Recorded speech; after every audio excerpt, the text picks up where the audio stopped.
What's going on, YouTube? So while it's definitely true that crossovers have somewhat taken over the market from midsize sedans, the fact of the matter is that midsize sedans are still one of the #1 products that Americans want for their families. Now, with much of the competition pulling out of the market, there are now only 3 main rivals. So let's go ahead and see how this 2020 Nissan Altima stacks up against the Accord and the Camry.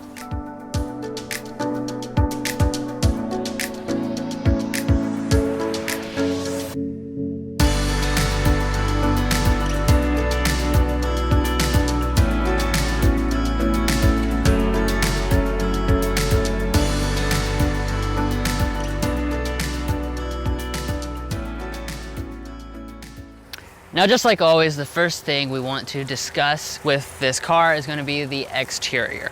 Now, this was fully redesigned last year with all the latest Nissan characteristics, including a really enlarged V-motion grille. You also notice on this SR specifically, we all have the dark finish instead of the full chrome look. Now, off to the side of that, you will also find full LED headlights on all but the base trim, so it's definitely a nice touch. And unlike the Camry and the Accord, it's both the LED low beam and high beam. However, you won't find fog lights until you go to the SV trim or up.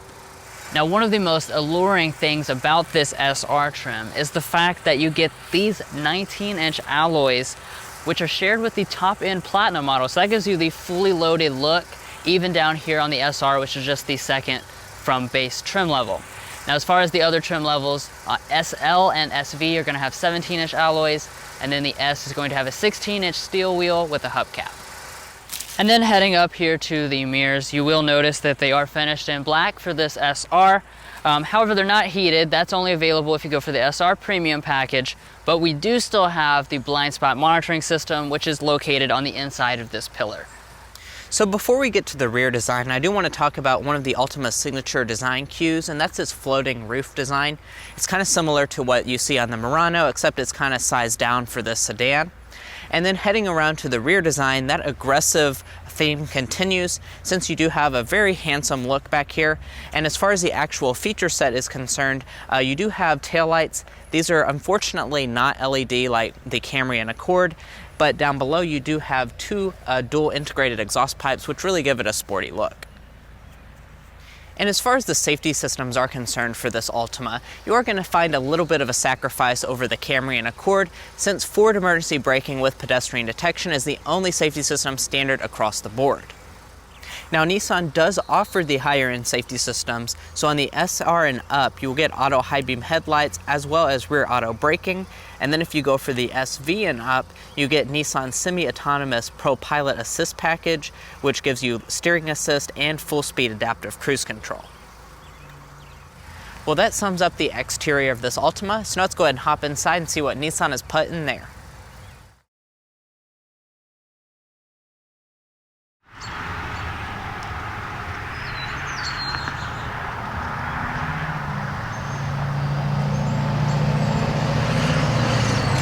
Now, one of the nice things about this new Altima is that you actually have both the intelligent entry system as well as the remote start system standard on even the base trim level. And to get inside the vehicle itself, there's not a sensor behind the handle, but you just press this little button.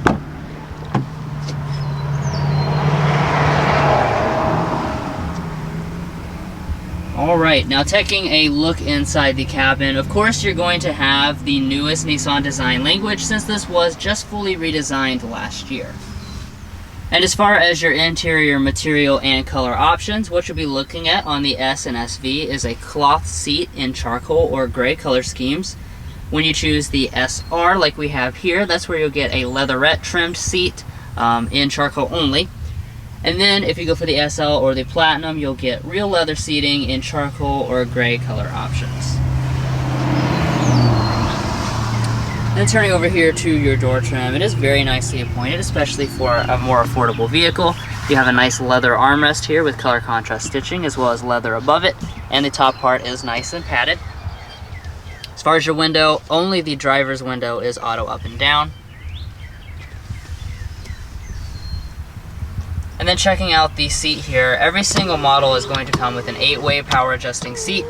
However, you're going to have to go for the SV and up to get the lumbar support, or option it on via the premium package on this SR.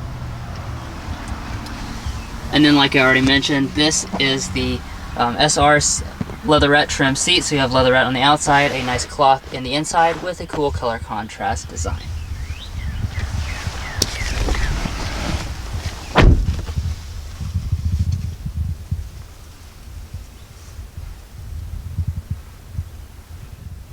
Now, since this vehicle was just redesigned last year, it's not surprising that the materials are very nice for this class of vehicle.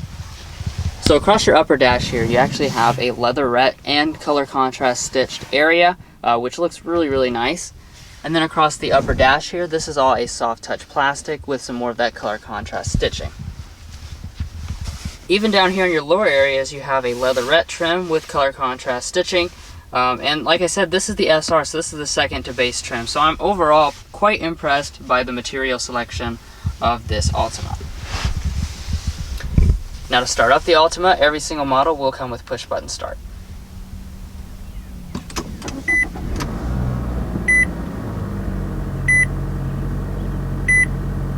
And once it fires up here, you will notice the standard Nissan gauges.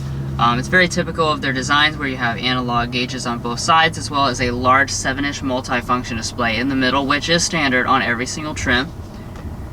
And as you can see, you can scroll through all the typical kinds of information, including the settings for your different safety systems. And then coming back to the steering wheel itself, as you can see, it is nicely leather wrapped. We also have the really cool flat bottom design, which I like, as well as some paddle shifters for this SR trim. And as far as the wheel itself, it is manual tilt and telescoping, and then heating comes on the upper trim levels. Alright, so let's go ahead and move on to your interior storage. So we'll open up this center console here, and you'll see it is actually surprisingly big. You have this little bin here you can remove, and then you have a nice felt lining down at the bottom of it. In front of that, you have two large cup holders, and then in the front we have another large storage area with a USB Type-C, a USB Type-A aux jack, and a 12-volt outlet. And then checking out the shifter here, this is just a traditional shifter, unlike some of the rivals, which have gone to electronic ones. So you can pull back for drive. Like I already mentioned, you can also shift through some manual simulated gears with those paddle shifters. And then when we go into reverse, you will find a standard backup camera, of course. As you can see, though, it does have active trajectory, which is nice. And then a 360-degree camera will come standard on the Platinum only.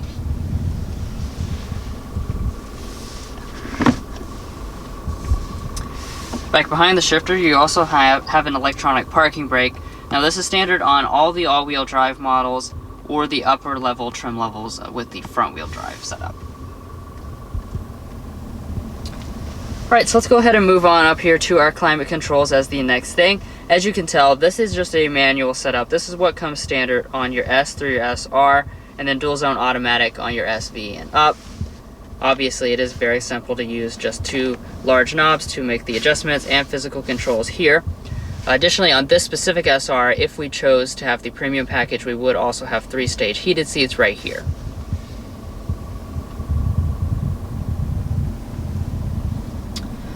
Okay, so now we are up here at our audio systems. Now, of course, SR is the volume leader, but it's also on the lower end of the trim spectrum. So it does just come standard with a 6-speaker sound system versus the optional 9-speaker Bose sound system on SL and Platinum. So let's go ahead and see how good the standard sound system is.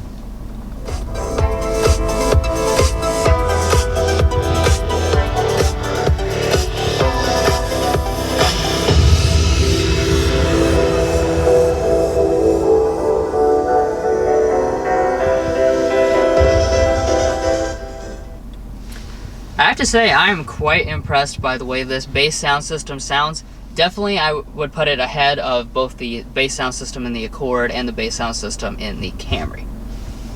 Alright, so let's go ahead and take a look around this Nissan Connect system. Now, first of all, what you'll probably be mostly interested in knowing is that we do have a standard 8-inch display across every single trim level, even the base model, which is certainly a nice touch. That does also mean that even the base model comes with both Android Auto and Apple CarPlay. Now, if you would like to have integrated navigation, that's going to require at least the SL trim level. So as you can see, this SR will not have it. But like I said, Android Auto and Apple CarPlay takes care of navigating for most of you guys. Now moving on up here, you would find an auto dimming mirror if you chose to go for the Platinum trim level. And then checking out the roof here, obviously we do not have a moonroof. This is something that would be available on the SR if you choose to get the premium package. And then as far as your other trim levels, every model with the 2-liter engine will have it, and the 2.5 SV and higher will also have it standard.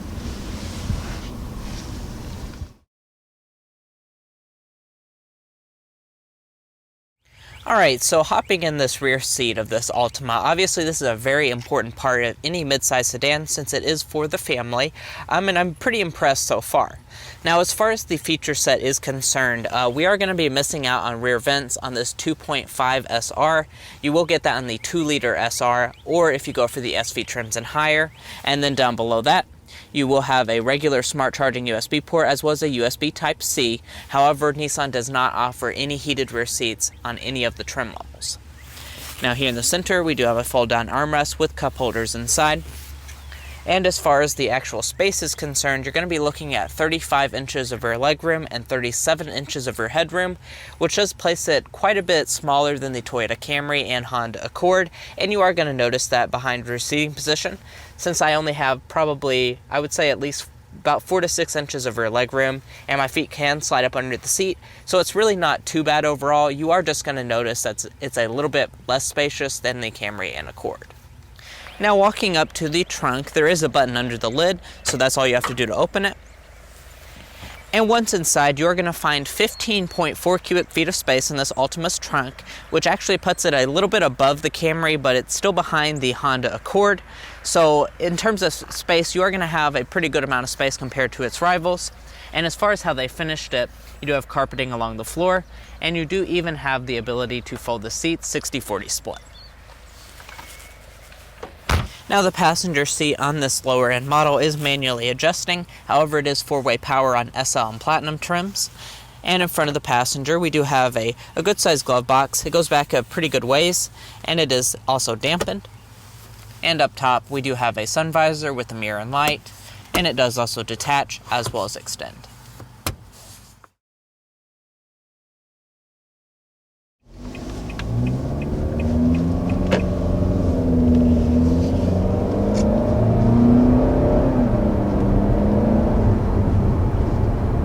Alright, so we're first taking off here in this 2020 Nissan Altima.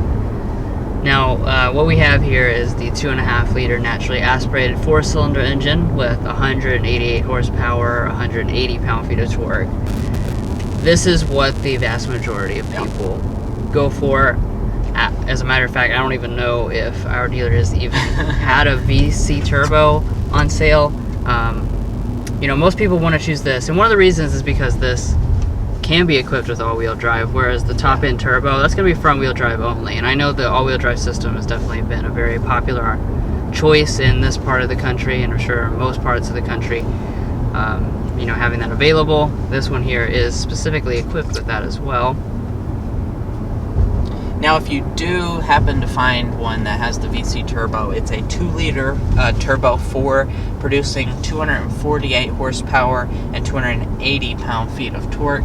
So that's definitely very healthy numbers. It is still a little bit less than like a Camry V6, but still very healthy numbers for that turbo engine, and that is going to be optional on the SR and Platinum trims only.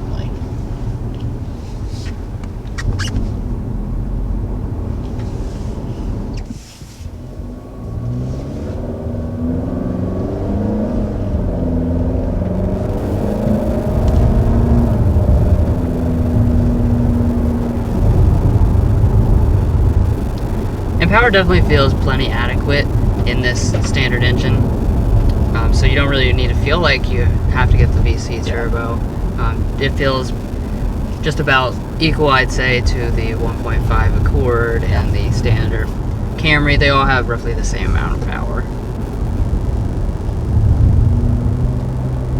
And honestly, more important than the power is really just going to be, the comfort for the whole family. This Altima is meant to be a family hauler for people who don't want a crossover. And, quite frankly, one of the first things that we noticed when we got in, first of all, I just want to say these seats are incredibly soft. They're great. Yeah. I don't even know. This is probably one of the most comfortable seats I've ever sat in. Like, it is incredibly plush. But other than that, as we're driving along here, I'm just noticing how good of a ride quality it has. Even with these giant 19-inch wheels, this SR really rides really well. And definitely is comfort focused as opposed to like a sport focus and maybe some of the rivals. It's also quite quiet in here as well. I noticed the engine is pretty hushed even when you floor it, which is definitely nice.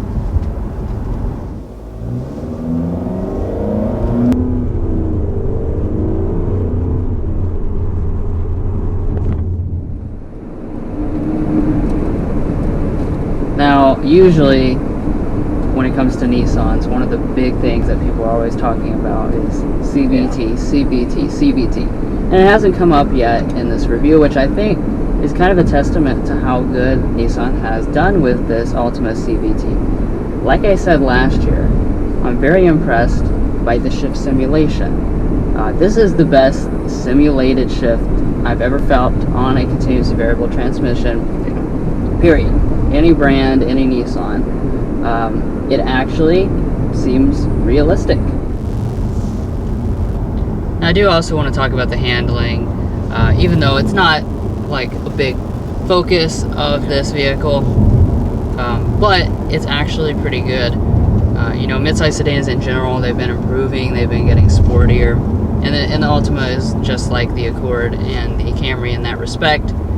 As you can see, the steering is very responsive, very quick. You can definitely feel where the wheels are placed and stuff like that. Although I will say the steering is a little bit lighter than what you'll find on the Accord, but like I said, it does still have good feel, and it also has good body control. Then as far as the fuel economy is concerned, I'd say for the vast majority of you guys, you will be getting over 30 miles a gallon, since the 2.5 liter 4-cylinder with front wheel drive is going to be rated at 28 city, 39 highway, 32 combined, so really good fuel economy. And then the 2.5 liter with all-wheel drive, that's going to be rated at 26 city, 36 highway, 30 combined, so a 2 mpg reduction for that all-wheel drive system. And then if you go for the VC Turbo, that's going to be rated at 25 city, 34 highway, 29 combined, which honestly, that's not much of a reduction at all for a pretty substantial increase in power. So if you are interested in looking at that VC Turbo, you're not going to be penalized too much in the fuel economy department. But overall, to conclude, there really is a lot to like about this Altima. Like I said last year, it's really a great and well-rounded midsize sedan. It does a lot of things really well. And doesn't go too far extreme on the comfort side, or on, like being aggressive and sporty. It has this really good balance that I think is going to be comfortable and really appeal to that target family market. Alrighty, so now let's go ahead and discuss the pricing for this Altima. Now the very base S is going to start at $24,100, and keep in mind that is for the front wheel drive 2.5 models, the prices that I'm about to mention. Then the SR is $25,700, the SV is $27,880, SL is $30,240, and then finally you have the top end platinum trim for $32,180. If you want all-wheel drive, that's going to be a $1,350 additional charge, and that's about a $300 to $600 price increase over the 2019 model. Now we do have that optional all-wheel drive system, as well as a few different options. So we have splash guards for $205, premium paint for $395, and a set of floor mats for $310. And then finally, when you add the destination charge of $895, you're going to come in at $28,855, which, I have to say, especially here in this SR trim, you know, there is a lot of value for that $28,000 price point, especially if you throw in that $1,000 premium package in this SR trim. And it is also worth noting that this car is pretty heavily discounted, so you might be able to get a higher end model for the same price as a lower end Camry or Accord, so it's definitely something to check out at your dealership. Well guys, we hope you enjoyed watching this in-depth look at the 2020 Nissan Altima SR.